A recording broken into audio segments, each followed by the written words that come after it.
नमस्कार। हमारे संविधान में दो ऐसे जबरदस्त आर्टिकल्स हैं जो एक शील्ड की तरह, एक ढाल की तरह हमें शोषण से बचाते हैं।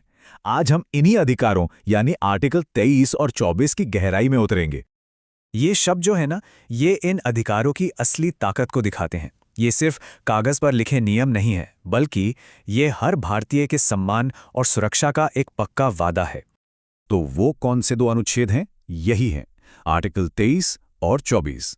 और ये दोनों ही भारत में इंसानी गरिमा यानी ह्यूमन डिग्निटी को बचाने के लिए बनाए गए हैं। तो चलिए कहानी शुरू करते हैं और सबसे पहले उस आर्टिकल को समझते हैं जो शोषण के खिलाफ हमारी पहली ढाल है। आर्टिकल 23 का मकसद बिल्कुल साफ है, एकदम क्लियर। किसी भी इंसान से जबरदस्ती या बिना उसकी मर्जी के काम नहीं करवाया जा सकता, फुल स्टॉप। तो देखिए, आर्टिकल 23 तीन बहुत बड़ी बुराइयों पर सीधे सीधे रोक लगाता है। पहली चीज है ह्यूमन ट्रैफिकिंग यानी इंसानों की खरीद फरोख्त। दूसरी है बेगार, मतलब किसी से बिना पैसे दिए काम करवाना।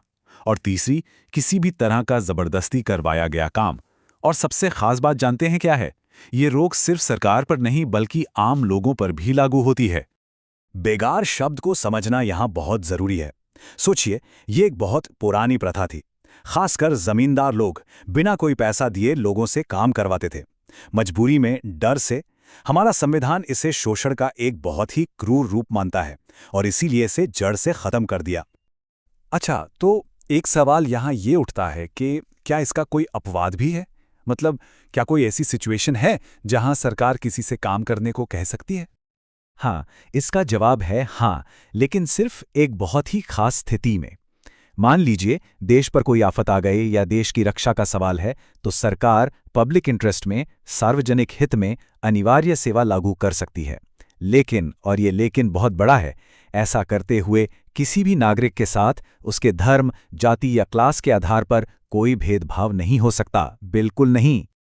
अब आते हैं एक बहुत ही अहम मोड़ पर।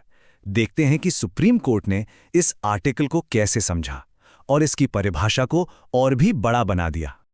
ये जो फैसला था ना, ये एक गेम चेंजर था। सुप्रीम कोर्ट ने जबरदस्त श्रम की परिभाषा को बहुत बड़ा कर दिया। कोर्ट ने कहा कि भाई, जबरदस्ती का मतलब सिर्फ शारीरिक मजबूरी नहीं है। अगर अगर किसी को सरकार द्वारा तय की गई मिनिमम वेज या न्यूनतम मजदूरी से भी कम पैसे दिए जा रहे हैं, तो उसे भी फोर्स लेबर ही माना जाएगा। तो ये तो हुई आर्टिकल 23 की बात। अब चलिए उस दूसरे आर्टिकल पर चलते हैं जो हमारे देश के बच्चों को एक सुरक्षित भविष्य देने का वादा करता है। ये प्रावधान एकदम साफ और सीधा है, इसमें कोई अगर मगर नहीं है।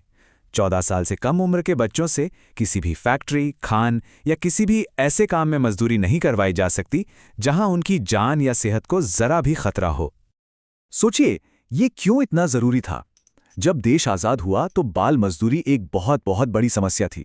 लाखों बच्चे खतरनाक माहौल में काम करने को मजबूर थे। तो ये आर्टिकल उस दर्दनाक प्रथा को खत्म करने और हर बच्चे को उसका हक, शिक्षा का हक, एक सुरक्षित बचपन का हक देने के लिए लाया गया था। अब देखिए, संविधान में अधिकार देना एक बात है, पर उसे जमीन पर लागू कैसे किया जाए, इसके लिए एक मजबूत कानून भी बनाया गया। ये जो बाल श्रम अधिनियम है, ये इस आर्टिकल को असलियत में बदलता है। ये ना सिर्फ 14 साल से कम उम्र के बच्चों को, बल्कि 14 से 18 साल के किशोरों को भी खतरनाक काम करने से बचाता है। और हाँ, अगर कोई इस कानून को तोड़ता है तो उसके लिए सख्त सजा का भी प्रावधान है। और इस मामले में भी अदालतों ने आर्टिकल 24 को और भी ज्यादा मजबूत बनाया है। देखते हैं कैसे। इस फैसले में सुप्रीम कोर्ट ने एक बहुत ही गहरी और जरूरी बात कही, ये कि बच्चों को बाल मजदूरी से बचाना सिर्फ सरकार का काम नहीं है, ये हम सब की, पूरे समाज की एक साझा जिम्मेदारी है, हर एक नागरिक की। तो ठीक है, अब हमने आर्टिकल 23 और 24 दोनों को समझ लिया है। तो चलिए अब इन्हें आमने सामने रखकर देखते हैं कि इनमें मुख्य फर्क क्या-क्या हैं। ये टेबल देखिए, इससे सारी बात एकदम क्लियर हो जाएगी। आर्टिकल 23 का फोकस क्या है? हर तरह का शोषण रोकना, और ये सबके लिए है, हर नागरिक के लिए। वहीं दूसरी तरफ आर्टिकल 24 वो खास तौर पर 14 साल से कम उम्र के बच्चों को बाल मजदूरी से बचाने के लिए है।